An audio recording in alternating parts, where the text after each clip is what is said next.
bangsa Indonesia. Dengan ini menyatakan kemerdekaan Indonesia. Hal-hal yang mengenai pemindahan kekuasaan dan lain-lain diselenggarakan dengan cara saksama dan dalam tempo yang sesingkat-singkatnya. Jakarta, 17 Agustus 1945, atas nama bangsa Indonesia, Soekarno-Hatta.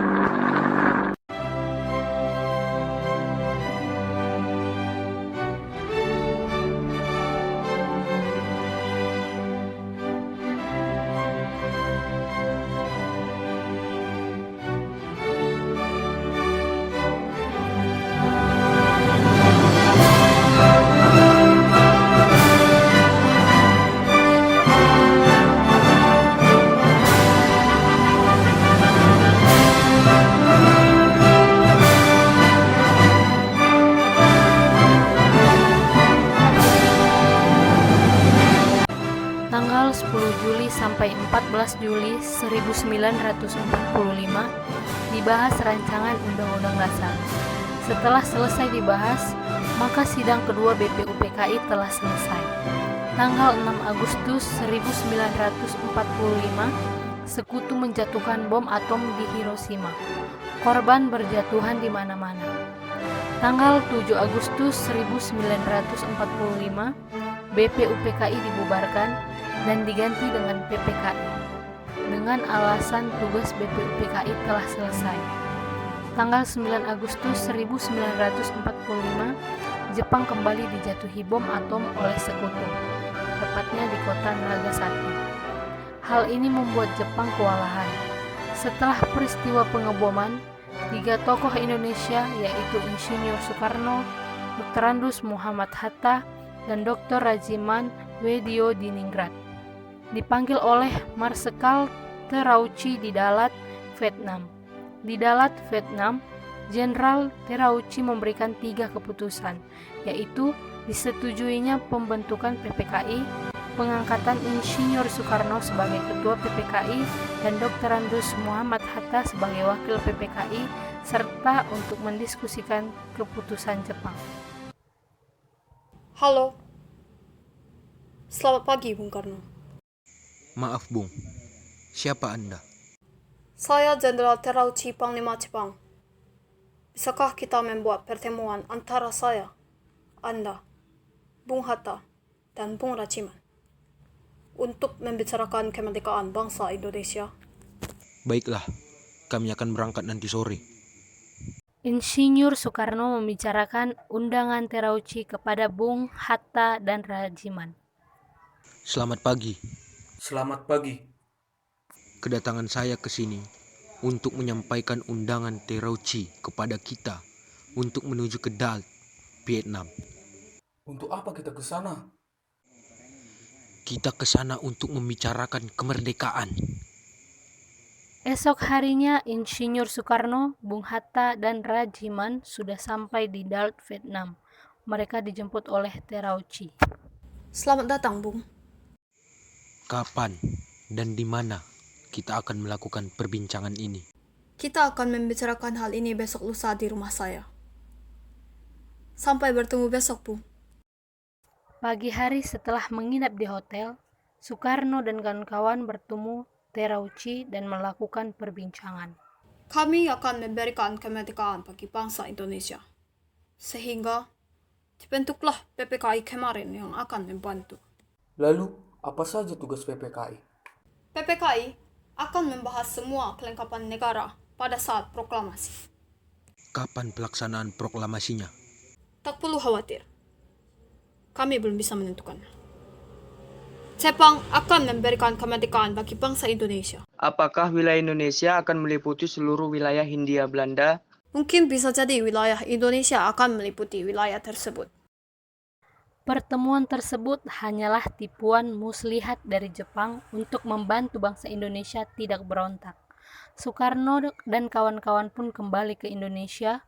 Sebelum pulang, mereka singgah ke Singapura untuk menemui 3 pimpinan PPKI.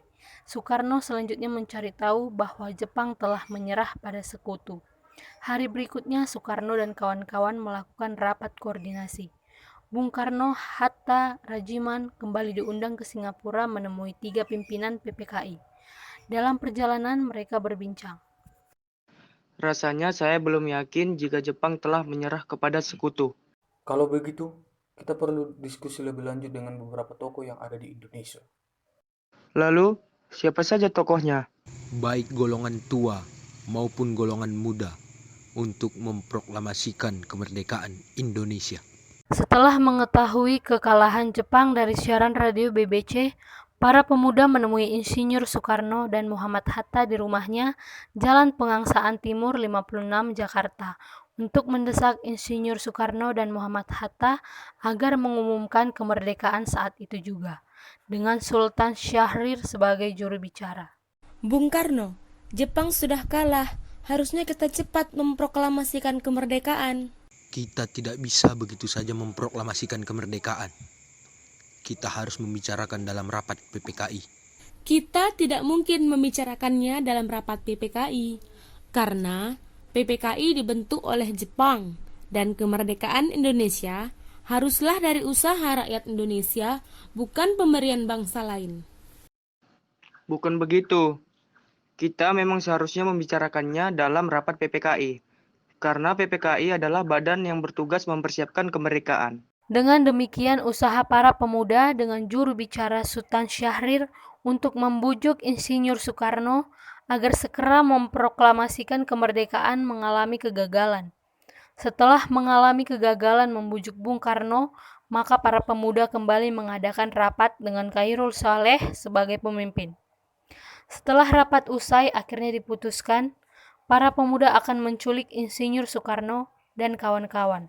Keesokan harinya, tepat dini hari, tanggal 16 Agustus 1945, Dr. Andos Muhammad Hatta, Insinyur Soekarno beserta Ibu Fatmawati dan Guntur Soekarno Putra dibawa oleh pemuda ke Rengas Dengklok.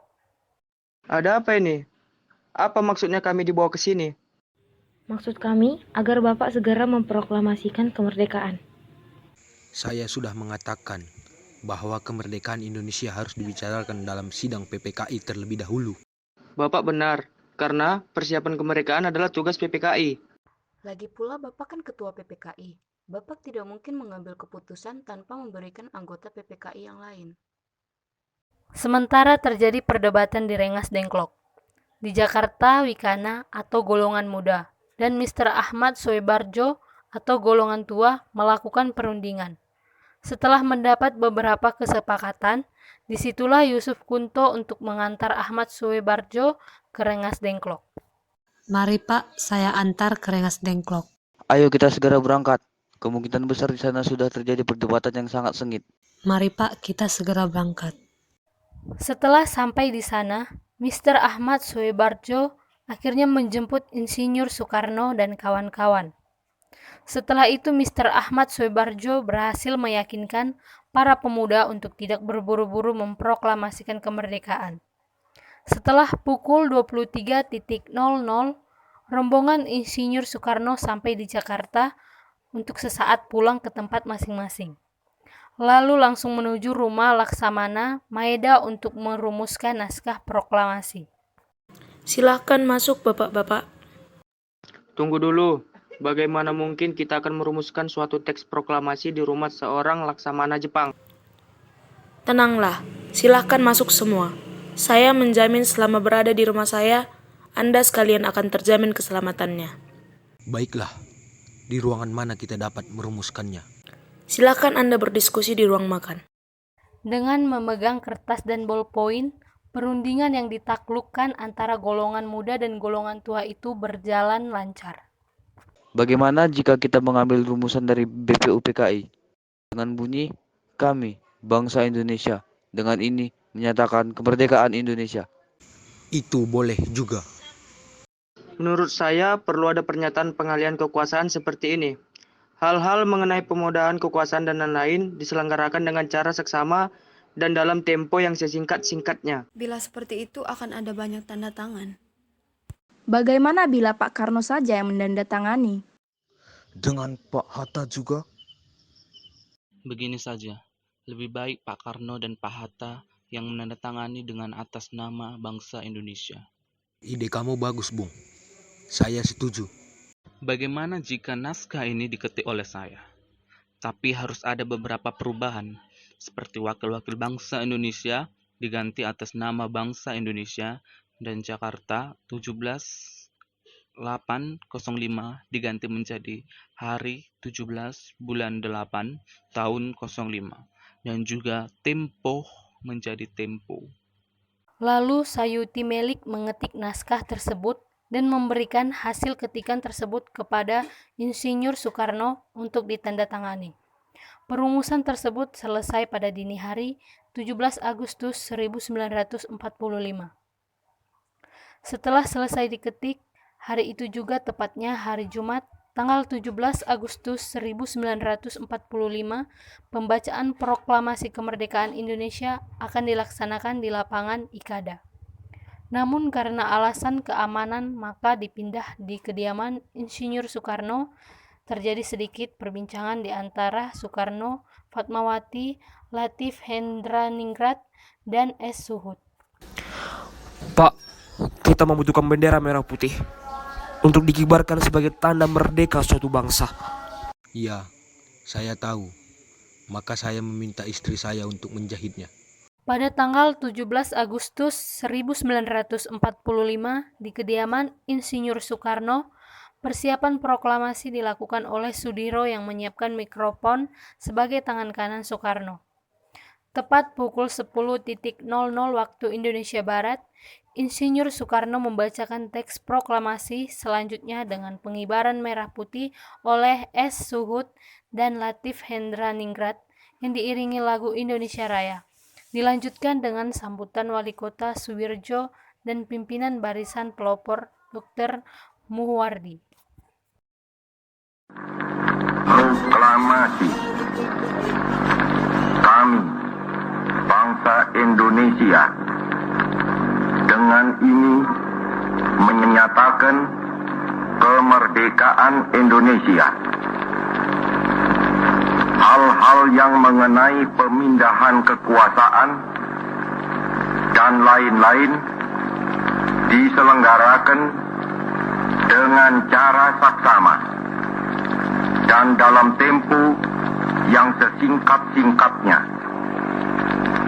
Jakarta, 17 Agustus 1945, atas nama bangsa Indonesia, Soekarno, Hatta. Berita proklamasi menyebar dengan cepat ke seluruh penjuru Jakarta. Setelah itu, teks sampai ke tangan kepala bagian radio Domei, Y dan B, dan memerintahkan F. Wards atau Morkonis untuk menyiarkannya. Pada tanggal 18 Agustus, PPKI melakukan sidang yang kedua kali dihadiri oleh Insinyur Soekarno, Muhammad Hatta, Rajiman, dan para pemuda. Assalamualaikum warahmatullahi wabarakatuh. Waalaikumsalam warahmatullahi wabarakatuh. Untuk memulai sidang PPKI ini, mari kita menyanyikan lagu Indonesia Raya.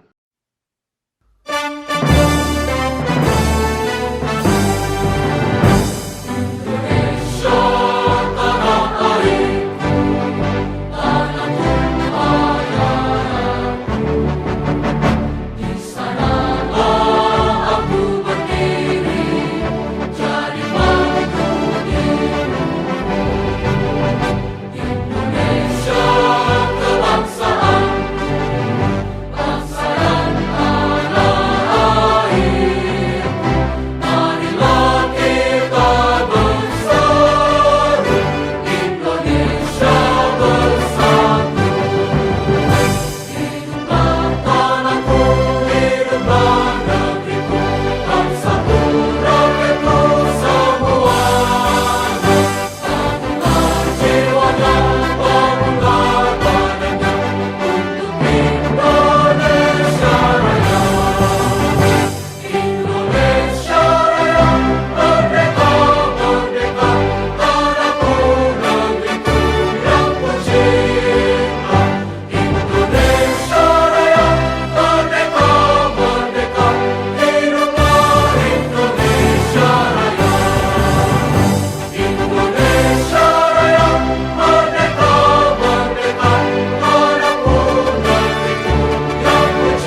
Di sini kita akan menetapkan, membahas Undang-Undang Dasar 1945 yang dijadikan sebagai dasar negara, memilih presiden dan wakil presiden, serta membentuk Komite Nasional Indonesia Pusat untuk membantu pekerjaan presiden sehari-hari. Ya, kami setuju. Sekian pertemuan sidang kali ini. Merdeka!